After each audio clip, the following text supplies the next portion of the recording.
Bonjour, aujourd'hui je vous propose de répondre à quelques questions et de faire des jeux autour de l'histoire cachée dans ma boîte. Alors c'est important tout d'abord que vous alliez voir cette histoire sur YouTube en tapant cachée dans ma boîte pour pouvoir mieux comprendre les questions que je vous pose et faire les jeux que je vous propose. Donc si vous ne l'avez pas encore fait, allez-y. Maintenant que tu connais cette histoire, tu vas pouvoir répondre à mes questions. Donc, première question. Quel est le personnage principal de cette histoire? Le personnage principal, c'est celui qu'on voit le plus et qui est le plus important dans une histoire. Alors, quel est ce personnage? Essaie de te rappeler. Eh oui, c'est le petit garçon. Alors, on va essayer ensemble de dessiner rapidement ce petit garçon. Pour dessiner le personnage principal de cette histoire, qui est le petit garçon, nous allons avoir besoin d'une feuille de papier blanc et d'un feutre noir. Alors, nous allons commencer tout d'abord par faire le rond de sa tête. Alors, n'hésitez pas à le faire un petit peu plus petit, votre bonhomme, que moi, parce que là, j'ai besoin de le faire en plus grand pour que vous puissiez voir sur la vidéo, pour pas que votre petit garçon ne soit plus grand que les autres personnages de cette histoire. Voilà. Donc, ensuite, nous allons rajouter le tronc du petit garçon, son corps, avec un trait debout qui descend, ensuite un trait penché qui monte pour faire un bras, un autre trait penché qui monte pour faire un autre bras, ensuite un trait penché qui descend pour faire la jambe, un autre trait penché qui descend pour faire l'autre jambe.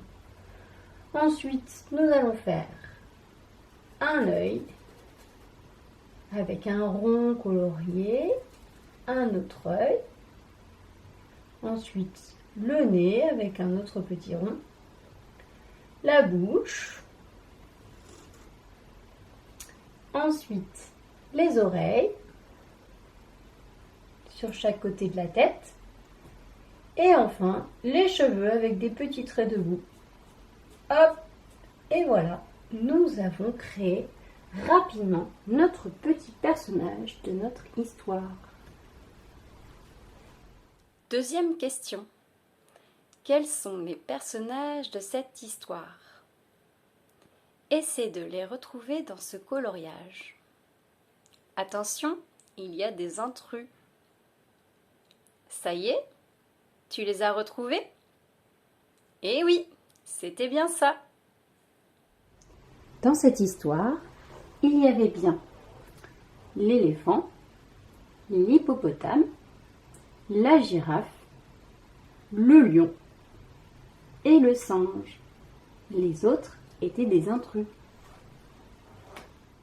Maintenant que tu as repéré les animaux de cette histoire, tu vas pouvoir les colorier ou bien les représenter par une forme avec une couleur pour chacun. On peut représenter les personnages de cette histoire de différentes manières. Alors, on a déjà représenté notre petit garçon en le dessinant tout à l'heure. Maintenant, on va pouvoir aussi colorier l'éléphant en gris, par exemple, ou bien, si on n'a pas d'imprimante, le représenter par un triangle gris, comme ceci. Ensuite, la girafe, on peut aussi la colorier, par exemple, moi je l'ai coloriée en jaune et un petit peu en marron, ou bien la représenter par un rectangle debout avec des petites taches marron. L'hippopotame, on peut le colorier en gris ou bien le représenter par un rectangle couché gris. Le lion, on peut le colorier en jaune et un peu en orange ou bien le représenter par un carré jaune. Et enfin le singe, on peut le colorier en marron ou bien le représenter par un rond marron. Mais je crois qu'on a oublié un personnage. Oh, mais oui, c'est la puce, pardi. Elle était tellement rikiki qu'on l'avait complètement oubliée. Ce qu'on peut faire, c'est la dessiner en coloriant un rond tout noir et en faisant 3 petites pattes de chaque côté. Troisième question. Dans quel ordre apparaissent les animaux de cette histoire? On va essayer de les mettre dans l'ordre avec les animaux que tu as coloriés ou les formes qui les représentent. Quel est le premier personnage que l'on voit apparaître dans cette histoire? Rappelez-vous. C'est le petit garçon, bien sûr, qui va s'installer confortablement dans sa boîte pour lire son livre tranquillement. Quel est le deuxième personnage qui arrive dans cette histoire? La girafe, bien sûr, que l'on peut aussi représenter par un rectangle debout avec des points marrons.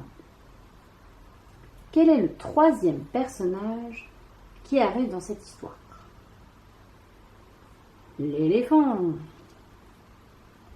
que l'on peut aussi représenter par un triangle gris. Quel est le quatrième personnage qui apparaît dans cette histoire? Le singe, que l'on peut aussi représenter par un rond marron. Quel est le cinquième personnage qui arrive dans cette histoire?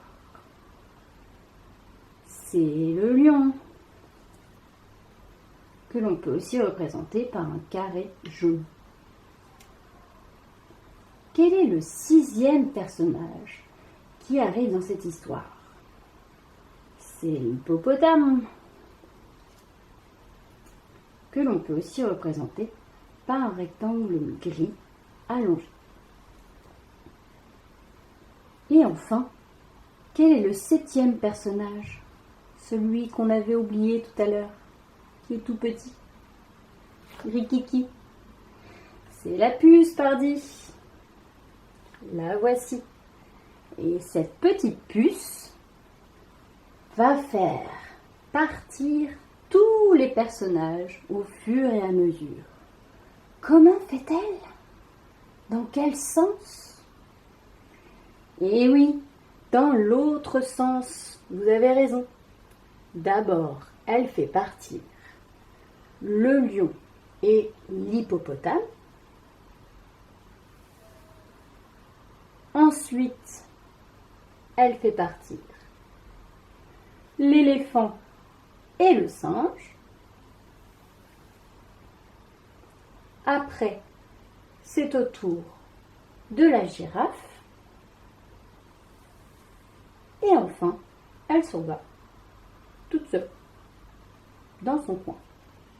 Il ne reste plus que le petit garçon, tranquille, comme au début de l'histoire, dans sa boîte. Maintenant, je te propose de dessiner et de colorier les personnages de cette histoire, comme je le propose dans cette vidéo, puis de les mettre dans l'ordre, et ensuite de faire la photo. Cette photo, tu pourras l'envoyer sur le groupe WhatsApp, l'école à la maison, pour que tous tes copains puissent la voir. Et surtout, ne perds pas les personnages que tu as réalisés. Nous en aurons besoin pour la prochaine vidéo.